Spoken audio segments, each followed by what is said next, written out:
Russia and Japan are talking about building a trans-Pacific rail bridge. Ever wanted to hop on a train from London to Tokyo? You could be in luck. Rail passengers on the Trans-Siberian Express may soon be able to travel from London all across Europe and Russia and beyond to Japan under new plans from Moscow. The plan involves the construction of a bridge or tunnel between Russia and Sakhalin, and from there a bridge to Japan's Hokkaido island. The bridge between Japan and Russia would reportedly be 28 miles in length across the Pacific Ocean. The journey from Hokkaido to Tokyo takes around 4 hours via bullet train. And the entire journey from London to Tokyo would take upwards of a week, whereas a flight just takes over half a day. So, how would you like to travel? Stay tuned for more mega transport projects.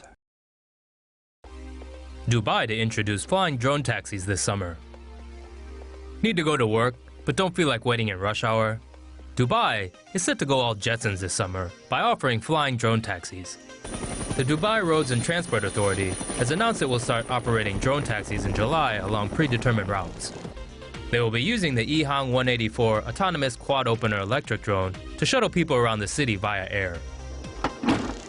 The EHang 184 drone can carry one passenger with a maximum weight of 220 pounds.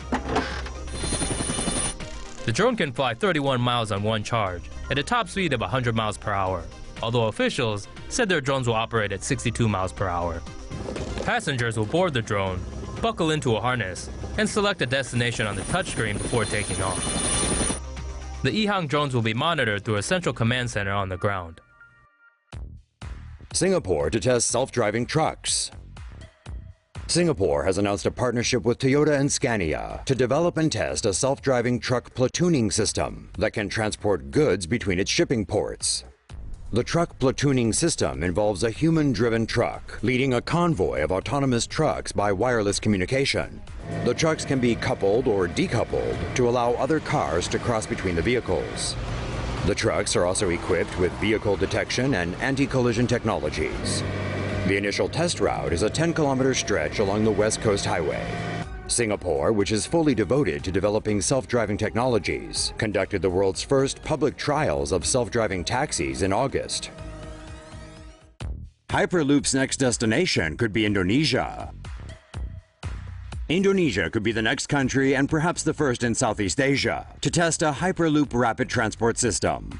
Hyperloop Transportation Technologies has announced a $2.5 million feasibility study for 3 possible routes, including at least one to service Jakarta, which suffers extreme traffic congestion. A Hyperloop works by propelling a magnetically levitating passenger or cargo capsule through a depressurized tube. The low friction could enable it to exceed jetliner speeds.